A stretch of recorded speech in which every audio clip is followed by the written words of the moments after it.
आज का हमारा वर्ड है बार्गेन। अब ये वर्ड आपने जरूर सुना होगा, पर इसके दो अलग अलग यूज हैं। देखिए, बार्गेन एक नाउन यानी संज्ञा भी हो सकता है और एक वर्ब यानी क्रिया भी। जब ये नाउन होता है तो इसका मतलब है कोई सस्ती चीज या फिर कोई समझौता, और जब ये वर्ब होता है तो इसका मतलब है मोलभाव करना। थोड़ा कंफ्यूजिंग लगा? कोई बात नहीं, चलिए एग्जाम्पल से इसको एकदम क्लियर करते हैं। तो चलिए इसका पहला और सबसे कॉमन मतलब देखते हैं। सेंटेंस है, she got a real bargain on her new coat, it was 70% off. इसका मतलब है कि उसको अपना नया कोट एक बहुत ही अच्छी कीमत पर मिला, क्योंकि उस पर 70% का डिस्काउंट था। तो जब भी आप कोई चीज उसकी ओरिजिनल प्राइस से बहुत कम में खरीदते हैं, तो आप कह सकते हैं कि आपको एक रियल बार्गेन मिला है। लेकिन हमेशा बार्गेन का मतलब सस्ते सौदे से नहीं होता। इस सेंटेंस को देखिए, the agreement to end the strike was a bargain between the workers and the company. अब यहाँ बार्गेन का मतलब कोई सस्ती चीज नहीं है, बल्कि इसका मतलब है एक समझौता, एक एग्रीमेंट। वर्कर्स और कंपनी ने आपस में नेगोशिएट करके एक डील फाइनलाइज की स्ट्राइक को खत्म करने के लिए। ओके, तो अब तक हमने बार्गेन को एक नाउन की तरह देखा।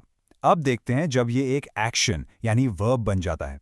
सेंटेंस है, in the market you can often bargain with the sellers to get a lower price. यहाँ बार्गेन करने का मतलब है मोल भाव करना।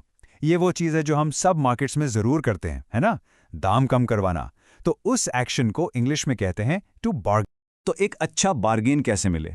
इसके लिए एक बहुत पुरानी कहावत है, the secret of a good bargain is to know exactly what you want.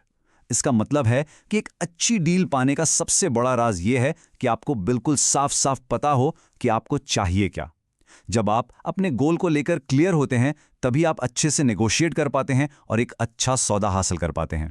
चलिए अब अपनी वोकैबुलरी को थोड़ा और बढ़ाते हैं और बार्गेन के कुछ सिनोनिम्स और एंटोनिम्स देखते हैं। सिनोनिम्स यानी इससे मिलते जुलते शब्द, जैसे कि डील, गुड वैल्यू या डिस्काउंट। एक और इंटरेस्टिंग वर्ड है स्टील, जब कोई चीज इतनी सस्ती मिले कि लगे जैसे मुफ्त में मिल गई। और इसके एंटोनिम्स यानी इसके ऑपोजिट वर्ड्स हैं ओवरचार्ज, मतलब ज्यादा पैसे लेना; रिप ऑफ यानी जब आपको लगे कि आपको ठग लिया गया है; एक्स्ट्रावेगेंस यानी फिजूल खर्ची; और हाई प्राइस। बस आज के लिए इतना ही। मिलते हैं नेक्स्ट वीडियो में। Happy learning.